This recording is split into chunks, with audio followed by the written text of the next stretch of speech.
باللہ من الشیطان الرجیم بسم اللہ الرحمن الرحیم اتخذوا احبارهم ورهبانهم اربابا من دون اللہ صدق اللہ مولانا العظیم۔ اتخذوا انہوں نے بنا لیے اربابہم اپنے جو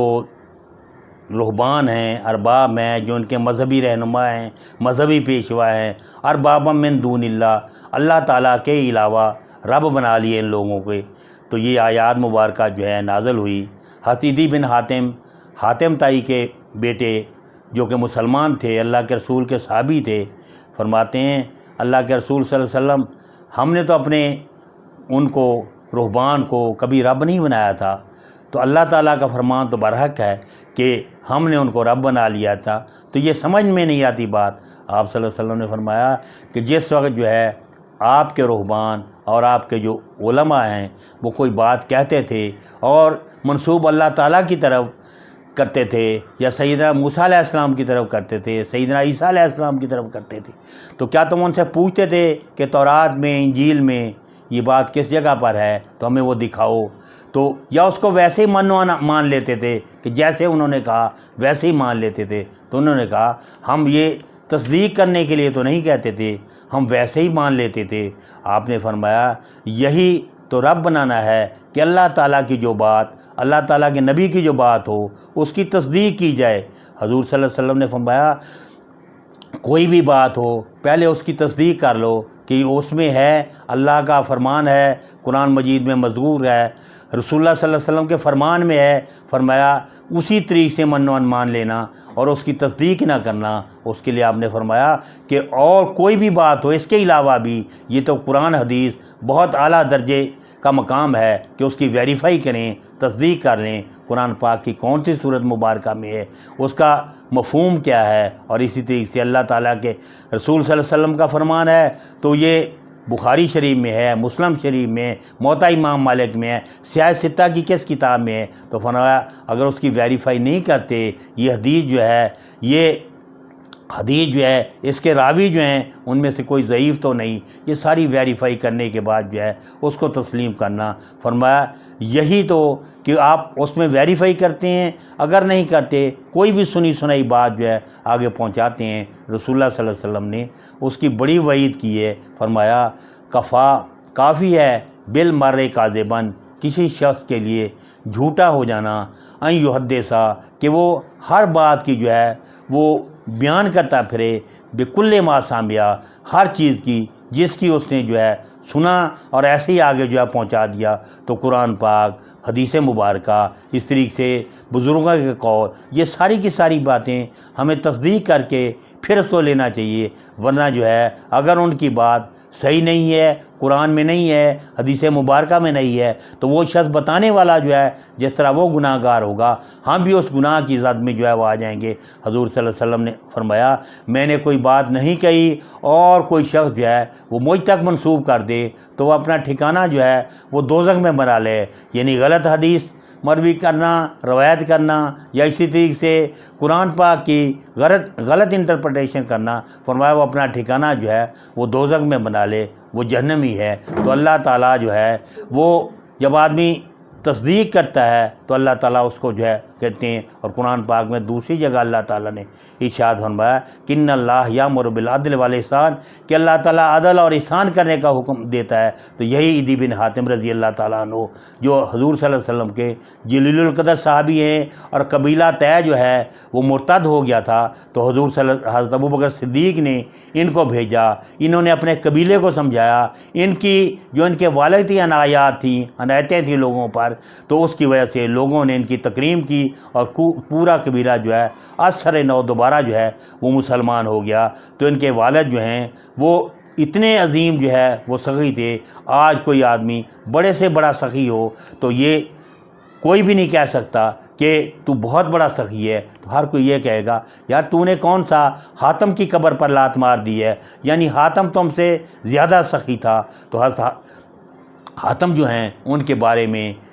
ذکر ہے کہ ایک اس وقت کا جو رئیس تھا، بادشاہ تھا، وہ ان سے بددل ہوا اور اس نے ان کو کہا کہ کسی طریقے سے ان کو قتل کرا دیا جائے۔ اس نے ایک اجرتی قاتل کو بھیجا، اس کے ساتھ پیسے طے کیے اور کہا کہ تم جو ہے عدی بن حاتم رضی اللہ تعالیٰ عنہ کے والد حضرت حاتم جو ہیں ان کو قتل کر دے۔ تو وہ شخص جو ہے وہ آیا، اس نے پیسے طے کیے، طے کرنے کے بعد آدم کو ڈھونڈتے ڈھونڈتے حضرت جو ہے حاتم کو ڈھونڈتے ہوئے ان کی بستی میں پہنچا، ادھر ادھر سے پوچھا، اس کو بھوکا پیاسا کئی دنوں کا، تو اس کو کسی نے کھانا نہ کھلایا، کسی نے پانی کا نہ پوچھا۔ تو ایک اس نے دیکھا ایک عظیم آدمی جو ہے وہ آیا، اس نے آ کر اس کو کہا بھئی تم کہاں ہو، آؤ ادھر جو ہے پہلے مہمانداری کر لو، کھانا کھا لو۔ تو جب ایک دو دن جو ہے اس نے ان کے پاس کھایا تو اس نے پوچھا بھئی تم کیسے آئے ہو اور کہاں جانا ہے تو مجھے بتاؤ۔ اب چونکہ وہ اس کے مربی بن چکے تھے،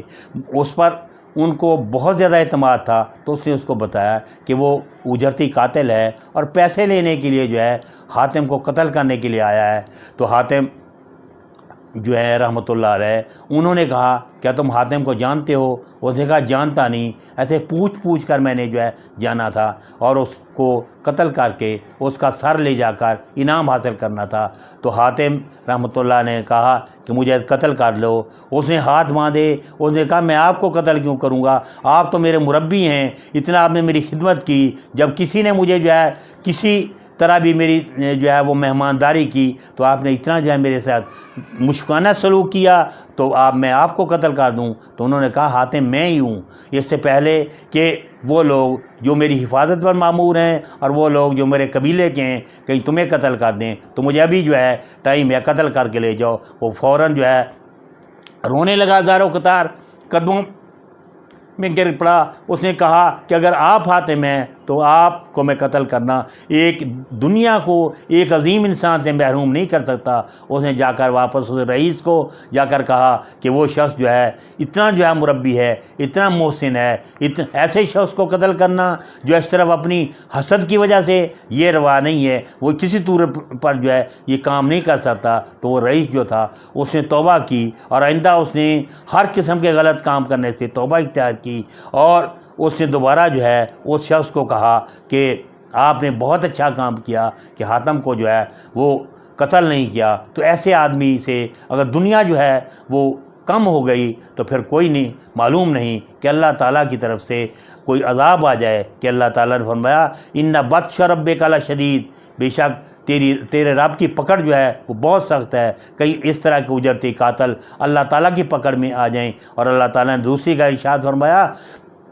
کہ ان ربک لبالمرصاد، بے شک تیرا رب جو ہے وہ مجرموں کی گھات میں ہے۔ جیسد فرعون کی فرعونیت، نمرود کی نمرودیت ایک سٹیج پر ہوتی ہے، جو ہی اس سے اوپر آتے ہیں تو اللہ تعالیٰ کا جو غیبی نظام ہے وہ حرکت میں آتا ہے۔ اللہ تعالیٰ کی قدرت جو ہے کاملہ جو ہے وہ اس شخص کو صفحہ ہستی سے ملا دیتی ہے اور اس کا وہ انجام کرتی ہے کہ رہتی دنیا تک جو ہے اس کا نام و نشان نہیں ہوتا۔ تو اللہ تعالیٰ سے دعا ہے کہ اللہ تعالیٰ ہمیں نیک اعمال کرنے کی اور اچھے عمل کرنے کی توفیق عطا فرمائے۔ اللہ تعالیٰ نیک اور صالح بنا کر جو لے جائے، نہ صرف ہمیں بلکہ کائنات کے جتنے بھی لوگ ہیں جو حضور صلی اللہ علیہ وسلم کو جنہوں نے قبول نہیں کیا، امت دعوت ہیں وہ، تو ان کو بھی جو ہے مسلمان بنا کر، ان کو بھی اعمال صالح بنا کر جو ہے لے جائے، اور جتنے بھی قیامت تک کے لیے آنے والے انسان ہیں ہم سب کے لیے مغفرت کی دعا کرتے ہیں، سب کے لیے اللہ تعالیٰ سے التجا کرتے ہیں کہ سب کے دلوں کو پھیر دے، کہ اللہ تعالیٰ دل تو تیرے قبضے میں ہیں، تو سب کے دل پھیر، سب نیک لوگ ہو جائیں، سب جب تیرے پاس جائیں تو اس وقت جو ہے تو ان سے راضی ہو، وہ تو اس سے راضی ہوں، اور تو یہ فرما دے اپنے فرشتوں کو کہ میرا پیغام دے دو، یا ایتھا النفس المطمئنہ ارجعی الی ربک راضیۃ مرضیہ، اے نفس مطمئنہ تو اللہ تعالیٰ سے راضی ہو جاؤ، وہ تو اس سے راضی ہے۔ فادخلی فی عبادی وادخلی جنتی، تم میرے نیک بندوں میں داخل ہو جاؤ اور جنت میں داخل ہو جاؤ۔ اللہ تعالیٰ سے دعا ہے کہ ربنا وجعلنا منہم، ربنا وجعلنا منہم، ربنا وجعلنا منہم۔ اللہ تعالیٰ ایسے لوگوں میں ہمیں شامل فرما جن پر تیرا انعام ہوا ہے، ایسے لوگوں میں ہمیں شامل فرما۔ دعا ہے کہ اللہ تعالیٰ سے اللہ تعالیٰ ہم سب کو نیک اور صالح بنا کر لے جائے۔ صدق اللہ و مولانا العظیم۔